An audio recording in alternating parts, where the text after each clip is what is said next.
ইয়া রাসূলুল্লাহ, ইয়া হাবিবাল্লাহ, আমার স্বামী দুনিয়ায় বেঁচে নাই, মেহেরবানি করে গো, আমার 6 বছরের একটা ছোট্ট বাচ্চা আছে, আমার একটা মাসুম বাচ্চা আছে, আপনি দয়া করে মেহেরবানি করে আমার বাচ্চাটাকে গ্রহণ করেন, যুদ্ধে নিয়ে যান। একটু জোরে বলেন না আল্লাহু আকবার। মা না, এই 6 বছরের বাচ্চা নেওয়া হবে না। কেন গো নবীজি নেওয়া হবে না? মাগো, এই 6 বছরের বাচ্চা যুদ্ধের কোনো কাজে লাগে না, যুদ্ধের কোনো কাজে এই বাচ্চা নেওয়া যাবে না। মহিলা বলেন নবী গো, আমি জানতে চাই আপনার উপরে যদি কাফেররা হামলা করে গো, ও নবীজি, আমার 6 বছরের বাচ্চাটারে আপনি ঢাল হিসেবে হাত দিয়া তুইলা ধরবেন। ওগো নবীজি, আমার ছেলে, আমার সন্তানের শরীরের মধ্যে একের পর এক তীর লাগবে, তীর বিদ্ধ হবে। ওগো নবীজি, আমার সন্তানের কলিজা জাজরা হয়ে যাবে, কিন্তু রাহমাতুল লিল আলামিনের শরীরে একটু তীরের আঘাত লাগবে, আমি কখনো সহ্য করব না। আমার সন্তান শহীদ হয়ে যাবে, আমি সহ্য করতে পারবো, কিন্তু রাহমাতুল লিল আলামিনের গায়ে কোনো আঘাত লাগবে, আমি সহ্য করতে পারবো না। একটু জোরে কন্যা আল্লাহু আকবার। নবীজি রাত দিয়ে বলেন, মা বুঝেছি আপনার অভিব্যক্তি, আপনার মনের অভিব্যক্তি বুঝতে পেরেছি, কিন্তু মা গো, 6 বছরের বাচ্চা নেওয়া হবে না। এমনি শিশু বাচ্চারা রাত দিয়ে বলেন, ওগো নবীজি, আমার কিছু কথা আছে, আমার একটা দরখাস্ত আছে, আমার কথাগুলো আপনি শুনবেন নি গো। কি তোমার দরখাস্ত বলো দেখি। 6-7 বছরের বাচ্চারা ডাক দিয়া বলেন, ওগো নবীজি, আমি দেখেছি গো, আমার মা যখন চুলার ভিতরে আগুন ধরা, বড় বড় লাকড়িগুলো আগে চুলার ভিতরে দেয় না, ছোট ছোট হালকা পাতলা লাকড়িগুলো আগে দেয়, যাতে তাড়াতাড়ি করে আগুনটা ধরে। কথা কোন ঠিক কিনা? ইয়া রাসূলুল্লাহ, ইয়া হাবিবাল্লাহ, যুদ্ধের ময়দানে বড় বড় সাহাবীদেরকে আপনি আগে দিয়েন না, হযরত সিদ্দিক আকবরকে আগে দিয়েন না, ওমরকে আগে দিয়েন না, উসমান আলীকে আগে দিয়েন না। আমার মতো 6 বছরের বাচ্চাকে অনুমতি দিন, আমি আগে শাহাদত বরণ করব, আমি শহীদ হয়ে যাব, তখন যুদ্ধের তীব্রতা বেড়ে যাবে। আমি শহীদ হয়ে গেলে, যুদ্ধের তীব্রতা যখন বেড়ে যাবে, ওগো নবীজি, তখনই দেখা যাবে যুদ্ধের তীব্রতা বেড়ে গেলে মুসলমানদের বিজয় চলে আসবে, দ্রুত গতিতে মুসলমানদের বিজয় চলে আসবে। এই কথা যখন বলতেছিলেন, আপনারা বলেন আল্লাহ এই কথাগুলো শুনতেছেন কিনা, আল্লাহ দেখতেছেন কিনা? আপনারা বলেন।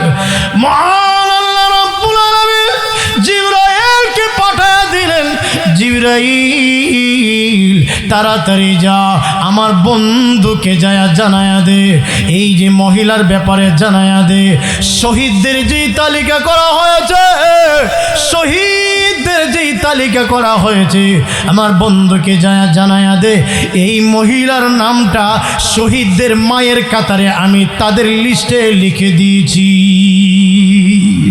يوم تذهل كل مرضعة عما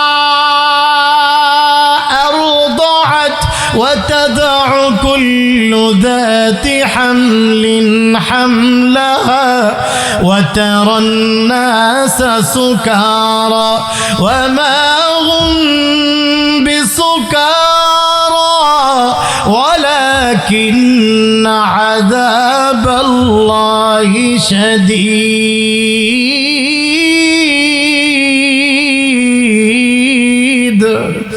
আল্লাহ রাব্বুল আলামিন বলেন কিয়ামতের দিনে এতটা ভয়ঙ্কর পরিস্থিতি হয়ে যাবে, এতটা ভীতিকর পরিস্থিতি হয়ে যাবে, সেদিনের হালতটা এমন হবে ইয়াউমা তাযহালু কুল্লু মুরদিআতিন আম্মা আরদাআত।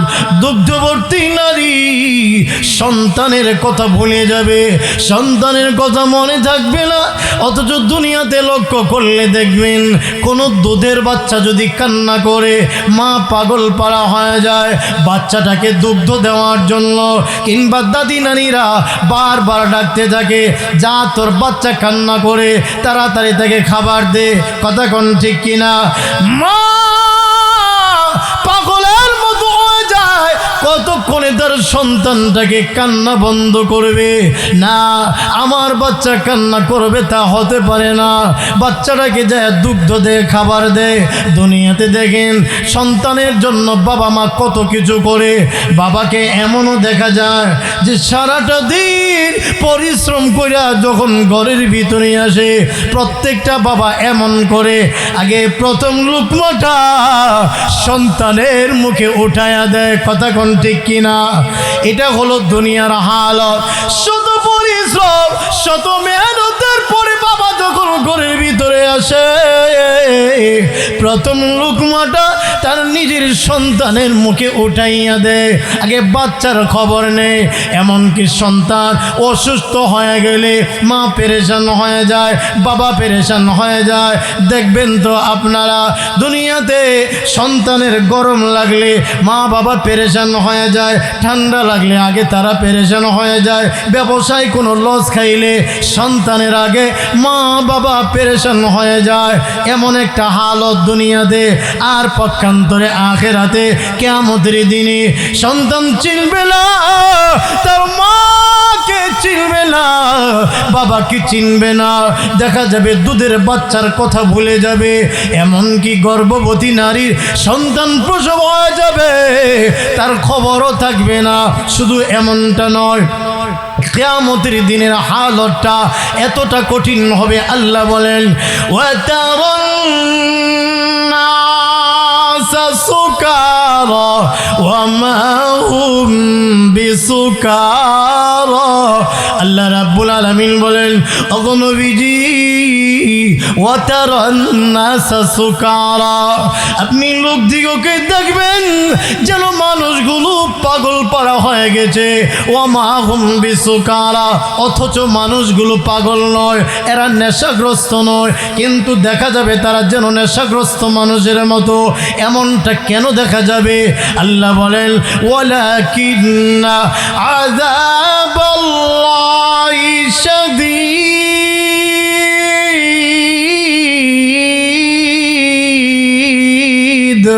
আল্লাহর আযাব যে বড় কঠিন, আল্লাহর আযাব যে বড় কঠিন হবে, বড় ভয়ঙ্কর হবে। আল্লাহর আযাবের কারণে, ভীতিকর পরিস্থিতির কারণে মানুষগুলো যেন পাগল হয়ে যাবে, দিশাহারা হয়ে যাবে। অথচ তারা পাগল নয়। কেন পাগলের মতো দেখা যাবে? কেন নেশাগ্রস্ত মানুষের মতো দেখা যাবে? এর কারণ হলো আল্লাহর আযাবের কাঠিন্যতার কারণে। আল্লাহর আযাবের ভয়ে মানুষগুলো পাগলের মতো হয়ে যাবে হাসরের দিনে। বলেন তো ওই দিনের হালতটা সহজ না কঠিন হবে? কথা বলেন, সহজ না কঠিন হবে? কঠিন থেকেও কঠিন হবে। আমি আপনার কাছে আসবে না, কেবল ওই ব্যক্তিরই উপকারে আসবে মান আতাল্লাহ বিকলবিন সালিম, পরিশুদ্ধ আত্মা, পরিষ্কার অন্তর নিয়ে যে ব্যক্তি আল্লাহর কাছে আসবে ওই ব্যক্তি মুক্তি পাবে। এছাড়া মুক্তি পাওয়ার কোনো সম্ভাবনা। আচ্ছা, পরিষ্কার অন্তর কাকে বলে? বুজুর্গানে দিন অনেকগুলো আমল দিয়েছেন।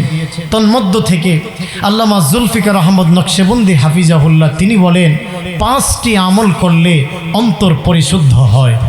কয়টা আমল? অন্তর পরিশুদ্ধ বানাতে হলে 5টি আমল করতে হবে। সংক্ষেপে 5টা আমলের কথা আমরা বলবো, মুখস্থ করেন। 1, অন্তর থেকে দুনিয়ার মহব্বত বের করে দিয়ে আল্লাহ ও তার রসুলের ভালোবাসা মহব্বত অন্তরে জায়গা দিতে হবে। এক নম্বর এটা। দুই, ভ্রান্ত বাতিল আকীদা বিশ্বাস রাখা যাবে না। আল্লাহর ব্যাপারে, রসুলের ব্যাপারে, আখিরাতের ব্যাপারে আগে আকীদা বিশ্বাস সাফ করতে হবে। তিন, অন্তর পরিষ্কারের 3 নম্বর আমল, মন চাহি জীবন ছেড়ে দিতে হবে, রব চাহি জীবন ধরতে হবে, তবেই অন্তর পরিষ্কার হবে। 4 নম্বরের আমল হলো ওয়ায়ুরশিদু বানিহি ইলাল হাক্কি, নিজেও দিনের পথে চলো, সন্তানদেরকেও দিনের পথে চালাও, তবেই অন্তর পরিষ্কার হবে। 5 নম্বরের আমল, সাধ্যমতো আল্লাহর রাস্তায় সদকা করো। কয়টা আমল বললাম? 5টা আমল। 1 নম্বর, আল্লাহ তার রসুলের মহব্বত এই দিলে জায়গা দেওয়া। রসুলের মহব্বত আমাদের এই দিলের ভিতরে আছে তো? আশেকে রসুলরা জবাব দেন, আছে তো? কতটুকু আছে? নিজে যদি নিজেকে প্রশ্ন করি তখনই বুঝবো আমি আল্লাহর রসুলের সুন্নত কতটুকু মানতেছি, আমি আল্লাহর রসুলের এই রেখে যাওয়া রক্তমাখা এই দিনের আমানত আমি কতটুকু রক্ষা করতেছি। আমি আমার নিজেকে জিজ্ঞাসা করলেই আমি বলতে পারবো আমি রসুলের কেমন আসে। কথা কন না, ঠিক না বেঠি? ছোট্ট একটা ঘটনা শোনাবো আপনাদেরকে। অনেক দেরিতে কিন্তু আমি আলোচনায় আসছি, আমি খুতবা লম্বা করি নাই, ভূমিকাও বলি নাই, সরাসরি আলোচনায় ঢুকছি। সাহাবাই কেরাম কি পরিমাণের রসুলের আশেক ছিল, এমনকি মহিলারা পর্যন্ত আল্লাহর রসুলের কি পরিমাণের আশেক ছিল। আল্লাহু আকবার, জোরে বলেন আল্লাহু আকবার। কোন একটা যুদ্ধে যাবেন, কোন একটা যুদ্ধের তালিকা নবীজি করতেছেন, এত মধ্যে একজন নারী, একজন মহিলা এসে নবীজির কাছে হাজির হয়ে গেলেন। আল্লাহর নবী গো, ওগো নবীজি, আমার একটা দরখাস্ত আছে। কি গো আপনার দরখাস্ত? মা মহিলাটা ডেকে বলেন, ওগো নবীজি, আপনি তো যুদ্ধে যাবেন, তালিকা করতেছেন সাহাবায়ে কেরামদের। বলে হ্যাঁ, আমি তালিকা পেশ করছি। ওগো নবীজি, আমার স্বামী কিছুদিন আগে এক যুদ্ধে গিয়ে শহীদ হয়ে গেছেন, আমার স্বামী বেঁচে নাই, আমি একজন শহীদের স্ত্রী, একজন বিধবা নারী। ওগো নবীজি, আমার স্বামী যদি বেঁচে থাকতেন আজকের এই যুদ্ধে আপনার সঙ্গে যাইতেন, নিশ্চিত আপনার সঙ্গে যুদ্ধে শরীক হইতেন। ইয়া রাসূলুল্লাহ, ইয়া হাবিবাল্লাহ, আমার স্বামী দুনিয়ায় বেঁচে নাই, মেহেরবানি করে গো, আমার 6 বছরের একটা ছোট্ট বাচ্চা আছে, আমার একটা মাসুম বাচ্চা আছে, আপনি দয়া করে মেহেরবানি করে আমার বাচ্চাটাকে গ্রহণ করেন, যুদ্ধে নিয়ে যান। একটু জোরে বলেন না আল্লাহু আকবার। মা না, এই 6 বছরের বাচ্চা নেওয়া হবে না। কেন গো নবীজি নেওয়া হবে না? মাগো, এই 6 বছরের বাচ্চা যুদ্ধের কোনো কাজে লাগে না, যুদ্ধের কোনো কাজে এই বাচ্চা নেওয়া যাবে না। মহিলা বলেন, নবী,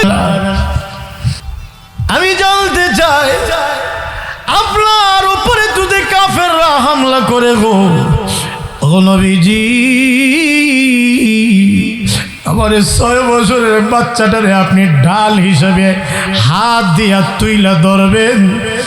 ওগো নবীজি, আমার ছেলে, আমার সন্তানের শরীরের মধ্যে একের পর এক তীর লাগবে, তীর বিদ্ধ হবে। ওগো নবীজি, আমার সন্তানের কলিজা জাজরা হয়ে যাবে, কিন্তু রাহমাতুল লিল আলামিনের শরীরে একটু তীরের আঘাত লাগবে, আমি কখনো সহ্য করব না। আমার সন্তান শহীদ হয়ে যাবে, আমি সহ্য করতে পারবো, কিন্তু রাহমাতুল লিল আলামিনের গায়ে কোনো আঘাত লাগবে, আমি সহ্য করতে পারবো না। একটু জোরে কন্যা আল্লাহু আকবার। নবীজি রাত দিয়ে বলেন, মা বুঝেছি আপনার অভিব্যক্তি, আপনার মনের অভিব্যক্তি বুঝতে পেরেছি, কিন্তু মা গো, 6 বছরের বাচ্চা নেওয়া হবে না। এমনি শিশু বাচ্চারা রাখতে বলেন, ওগুলো বেটি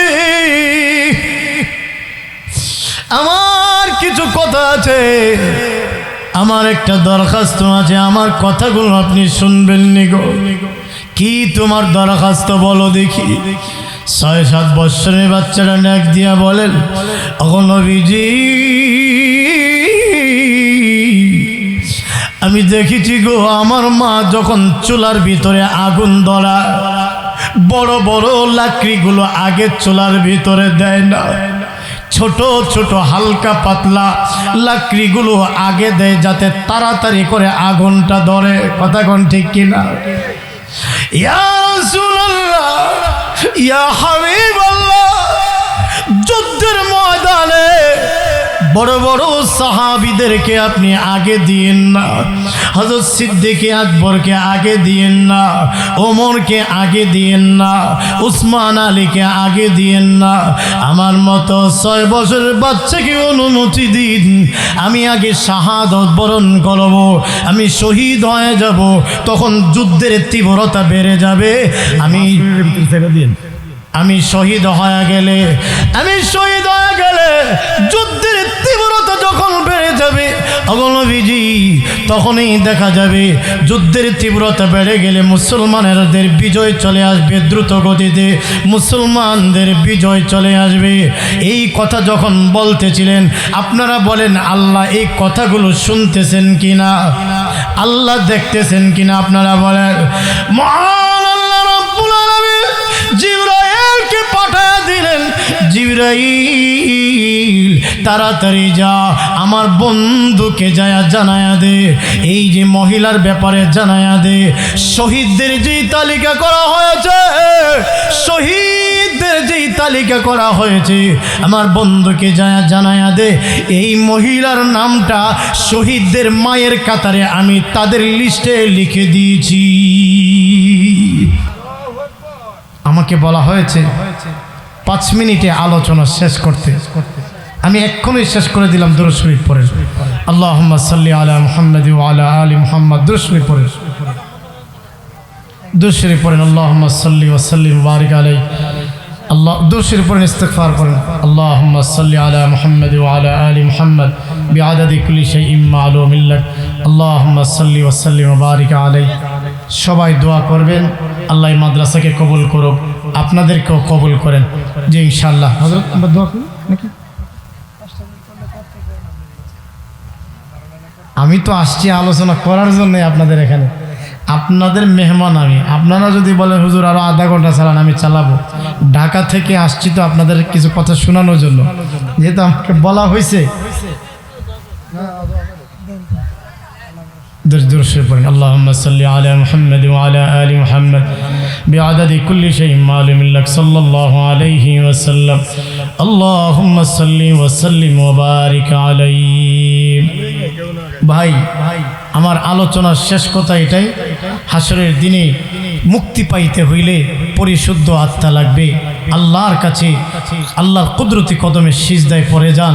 ও ভাই ভূমিকম্প গেল, সতর্কতা আল্লাহ দিল, সতর্কতা মানি নাই। আমাদের দরকার ছিল মাওলার কুদরতি কদমে পইরা সিজদা দিয়া দেয়া তাওবা করা, জীবনের মোড় একটু ঘোরাইয়া দেওয়া, এটা উচিত ছিল, কিন্তু আমরা পারি নাই। ভাই একটু জীবনের মোড় ঘোরাইয়া দেই। আমি আপনাদের আরেকটা ছোট্ট কথা বলি, কোনো বুবা সন্তান 10-20 বছর পরে যদি হঠাৎ বলে মা আব্বু, বলেন তো মা বাবার দিলটা কেমন লাগবে, কতটা খুশি হবে? ঠিক তদ্রুপ আল্লাহর কোনো বান্দা বান্দি যদি দীর্ঘদিন আল্লাহর স্মরণ করে না, ডাকে না, সে যখন হঠাৎ দিল থেকে ডাক দেয় আল্লাহ আল্লাহ বলে ডাক দিতে দেরি, আমার মাওলা বলে বুবা সন্তান তার মাকে হঠাৎ 10-20 বছর পরে ডাক দিলে মা যেমন খুশি হয়, তোমার মতো বান্দা বান্দি পাইয়া আমি আরো কোটি গুণ বেশি খুশি হয়ে যায়। আল্লাহ সিজদায় নত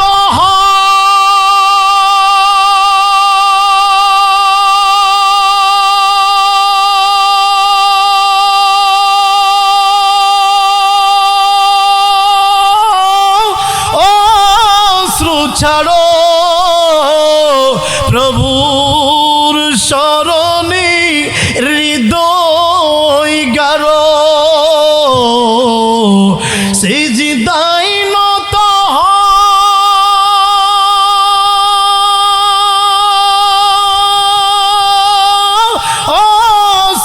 ছাড়ো, প্রভুর শরণে হৃদয় গাড়ো, সব ব্যথা খুলে বলো প্রভুকে, বলো প্রভুকে।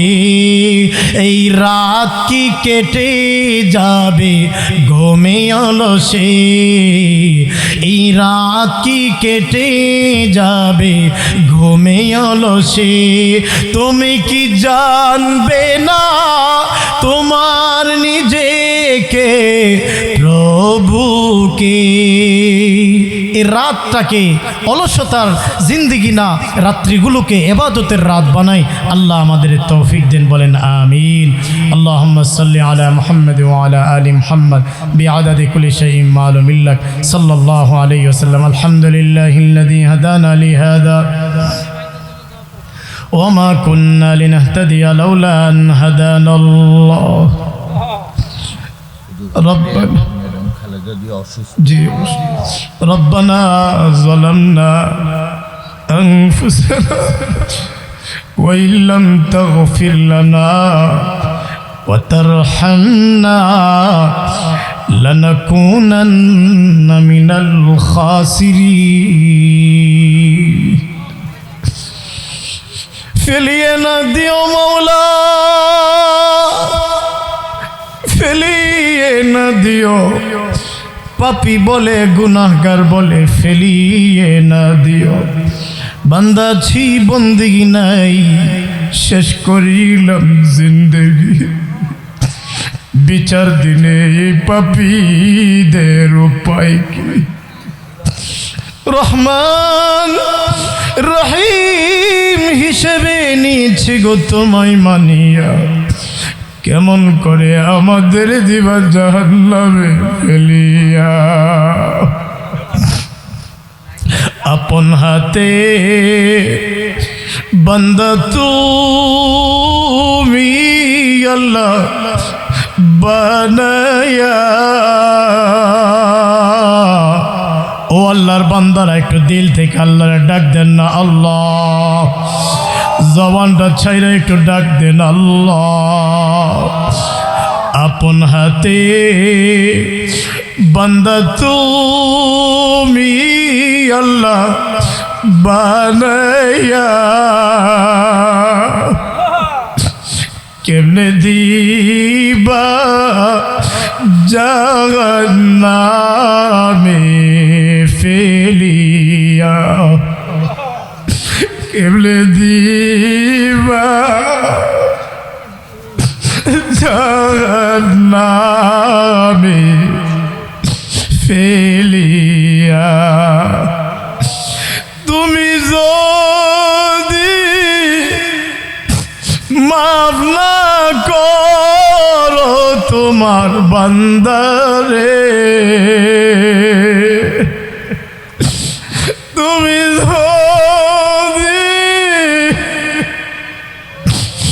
মাফ না করো তোমার বন্দিরে,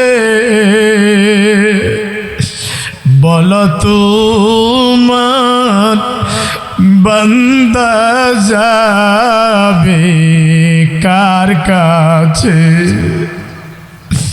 আল্লাহ জানি আমরা গুনাহগার, জিন্দগির সকল গুনাহগুলো মাথায় নিয়া আল্লাহ প্রাণ প্রিয় মুগারচরবাসী, আল্লাহ মেঘনাবাসীদেরকে লইয়া আল্লাহ এলাকার নেতৃস্থানীয় ব্যক্তিবর্গ, প্রাণীর মুরব্বী বাপজান কলিজার যুবকদেরকে নিয়ে, পর্দা নিশিন মা বোনদের নিয়ে আল্লাহ মাথার মুকুট উলামায়ে কেরামদের নিয়ে হাত বাড়াইছি। আল্লাহ মেহেরবানি করে গো আমাদের সকলের মুনাজাত কবুল করে নাও আল্লাহ। আল্লাহ জানি না গো এই মজলিসে কার যেন মা নাই, কার যেন আব্বা নাই, এমন কোন সন্তান না যে সন্তান মা বাবার কথা বলতে পারে। আল্লাহ যাদের আব্বা আম্মা নাই সকলের দিলে যেন মা বাবার চেহারাটা ভাইসা উঠছে। আল্লাহ আব্বা আম্মার কবরে আযাব দিও না। ইয়া আল্লাহ, দাদা দাদি নানা নানি আপনজন বংশের মানুষ, এই এলাকাবাসী, যে যে গুরুস্থানে নয়া পুরানা যত কবরবাসী, মেহেরবানি করে গো মাফ করে দাও আল্লাহ রব্বুল আলামিন। এই মোগারচরবাসীকে মাফ করে দিন আয় আল্লাহ। এই এলাকার মুরব্বী বাপজানদেরকে আবু বকর সিদ্দিক রাদিয়াল্লাহু আনহুর মতো কবুল করে দিন আল্লাহ। কলিজার যুবকদেরকে ইসলামের সৈনিক বানায়া দেন আল্লাহ। আল্লাহ পর্দানিশীল মা বোনদের নামাজি পর্দাওয়ালি বানায়া দিন।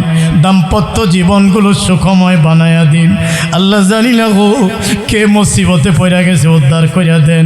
অভাবীদের অভাব দূর করিয়া দেন। ঋণগ্রস্তদের পরিশোধের ব্যবস্থা করিয়া দেন আল্লাহ। যত বিমারি সুস্থ করে দেন আল্লাহ। আল্লাহ প্রাণ প্রিয় কলিজার টুকরাই মোগারচরবাসীকে কবুল করে দেন। আজকের মাহফিল কিয়ামতের দিন নাজাতের ওসিলা বানায়া দিও রব্বুল আলামিন। আয় আল্লাহ, এই মাদ্রাসাকে দিন দিন আল্লাহ তরাক্কি দান করো। টাকা দিয়া, পয়সা দিয়া, বুদ্ধি দিয়া, শ্রম দিয়া, মেধা দিয়া, সময় দিয়া, যে যেভাবে সহযোগিতা করে যে করতেছে আল্লাহ সকলকে কবুল করে নাও ইয়া আল্লাহ। মাদ্রাসার বর্তমান কমিটি, সাবেক কমিটি, সভাপতি, সেক্রেটারি ইয়া আল্লাহ এবং হিতাকাঙ্ক্ষী আল্লাহ হযরত আসাদুজায়ে কেরাম মাওলানা সালাউদ্দিন সাহেব হুজুর, অন্যান্য আসাদুজায়ে কেরাম আল্লাহ তাদের কদমে মেহনতকে কবুল করে নাও রে আল্লাহ। ইয়া আল্লাহ এলাকাবাসীর মাফ করে দেন। প্রতিটা ঘরে ঘরে রহমত বরকত নাজিল করেন। আসমানি জমিনি বালা মুসিবত থেকে হেফাজত করেন আল্লাহ। অনেক প্রবাসীরা আছে, প্রতিটা প্রবাসীদের তোমার কাছে হাওয়ালা করে দিলাম। তুমি তাদের জিম্মাদার হয়ে যাও, তাদের জান ও মালে বরকত দান করো আল্লাহ। আজকের প্রধান অতিথি জনাব আল্লাহ বিশিষ্ট সমাজপতি, বিশিষ্ট রাজনীতিবিদ রমিজউদ্দিন লন্ডনী সাহেব আল্লাহ, অত্যন্ত সুন্দর মনের ব্যক্তিত্ব আল্লাহ। ওনাকেও দীর্ঘ অনেক হায়াত সুস্থতার সাথে দান করেন মাওলা। আয় আল্লাহ, সারা দেশে দোয়া হচ্ছে ইয়া আল্লাহ। তিনবারের প্রধানমন্ত্রী আল্লাহ বিএনপির চেয়ারপারসন বেগম খালেদা জিয়া জীবন মৃত্যুর সন্ধিক্ষণে তুমি তো চাইলে মৃত্যুকেও জীবিত করতে পারো আল্লাহ। ওনাকে শেফায়ে কামিলা আজিলা দান করো মাওলা। ইয়া আল্লাহ, দেশের ক্লান্তি লগ্নে এমন একজন অভিভাবকের খুব প্রয়োজন আল্লাহ। আল্লাহ, দেশের ক্লান্তি লগ্নে একজন অভিভাবকের খুব প্রয়োজন আল্লাহ। বেগম জিয়াকে তুমি শেফায়ে কামিলা আজিলা দাও, হায়াতান তয়্যিবা দান করো আল্লাহ। ইয়া আল্লাহ, কে কি আশা লয়ে হাত বাড়াইছে নেক আশা পুরা করে দাও। প্রত্যেকের মনের নেক আকাঙ্ক্ষা আশা পুরা করে দাও আল্লাহ। মাদ্রাসার তুলাবাদের কবুল করো, প্রত্যেকটা ছাত্রীদেরকে আল্লাহ কবুল করো আল্লাহ। প্রতিটা তুলাবাদেরকে যুগশ্রেষ্ঠ হাফেজ আলেম বানায়া দাও আল্লাহ। স্কুল কলেজ ভার্সিটি মাদ্রাসার ছাত্রছাত্রী তাদেরকেও কবুল করো। ব্যবসায়ী ভাইদের ব্যবসায় বরকত দান করো, ফসল ফলে বরকত দান করো আল্লাহ। প্রতিটা ভাইদের হালাল পেশার মধ্যে বরকত দান করো আল্লাহ। কে কে আশা নিয়ে হাত বাড়াইছে নেক আশা পুরা করে দাও আল্লাহ। আল্লাহুম্মা সাল্লি ওয়া সাল্লিম ওয়া বারিক আলাইহি। সুবহানা রাব্বিকা রাব্বিল ইজ্জাতি আম্মা ইয়াসিফুন ওয়া সালামুন আলাল মুরসালিন। আলহামদুলিল্লাহি রাব্বিল আলামিন।